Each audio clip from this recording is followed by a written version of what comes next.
In this lesson, I'm going to show you how to create a function in JavaScript. As soon as a web page begins loading, the JavaScript engine in the browser analyzes the HTML markup and builds a tree-like structure of the elements. This is known as the Document Object Model, or DOM. The role of a function is to manipulate the DOM in some way. It might be to perform a calculation based on user input and display the result, or it might send a request to a web server for more information and update the page content without the need to reload. The function I'm going to build will change the size of the font in this unordered list. JavaScript functions either need to be in an external file or in a script block. The script block can be pretty well anywhere in the page, but the normal place to put it is in the head of the document. So I'm going to create a script block just before the closing head tag. Now, in the past, it was necessary to state what type of language you were using with the type attribute, but this is no longer necessary in HTML5. Script on its own is sufficient. Add a couple of lines and create a closing script block. One of the things to notice about Dreamweaver's code completion, for technical reasons, just typing the open angle bracket and / won't automatically close a script block. You need to type it yourself. So now we have a script block. I need to declare the function, and you declare a function with the keyword, guess what, function.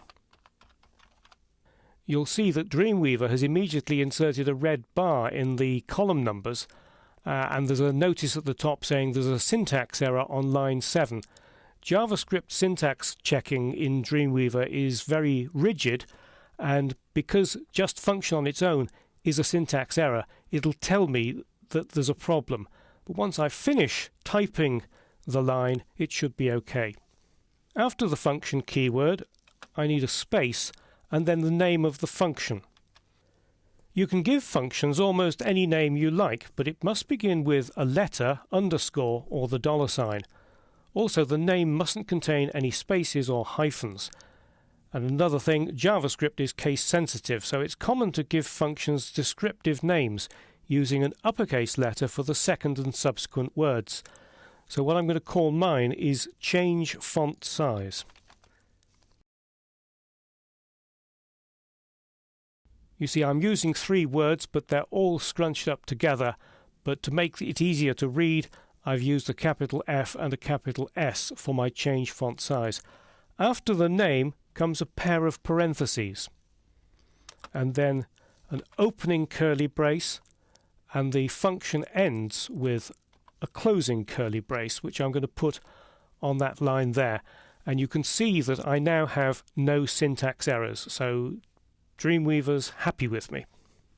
The function is going to change the font size of this unordered list.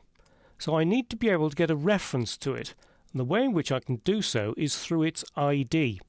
I'm going to be referring to this list several times inside the function, so I want to store a reference to it in a variable. And to create a variable, you use the keyword var, and then a name, and I'm going to call it simply list. And to assign the value to the variable, an equal sign, and then document followed by a period, and you see that Dreamweaver has now brought up code hints. These are code hints for built-in methods of the JavaScript language, and the method which will get a reference to something which is identified by an ID is called getElementById. Just typing G takes me straight to that code hint, so I can just press enter to enter it. And then Dreamweaver tells me that what is expected is an ID. Well, the ID of the list is fruits, and it needs to be in quotes. Single or double doesn't matter. I'm going to use single, and as soon as I've done that, Dreamweaver has analyzed the page and tells me, oh, you've got an ID called fruits. That's the one I want, so I can just press enter and it goes in there, and close the parenthesis and finish the line with a semicolon. The semicolon tells the JavaScript engine that that's the end of this particular command. And something which is very important about commands in JavaScript is that they must be on the same line. You cannot break the line in a JavaScript command, because if you miss out semicolons, JavaScript automatically assumes that the end of a line is the end of a command. So it's a very common mistake for beginners to put new lines in the middle of commands and then wonder why their JavaScript doesn't work. It's because a command must be on a single line.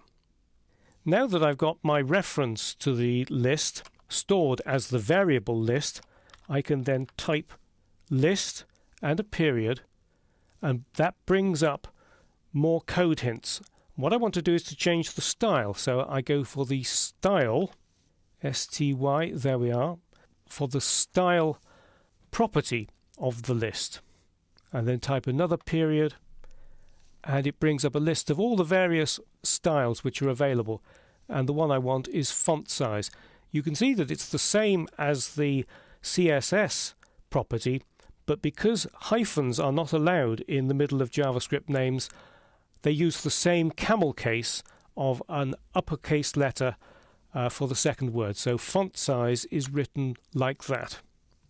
And the font size I'm going to make 20 pixels. And again, 20 pixels must be in quotes.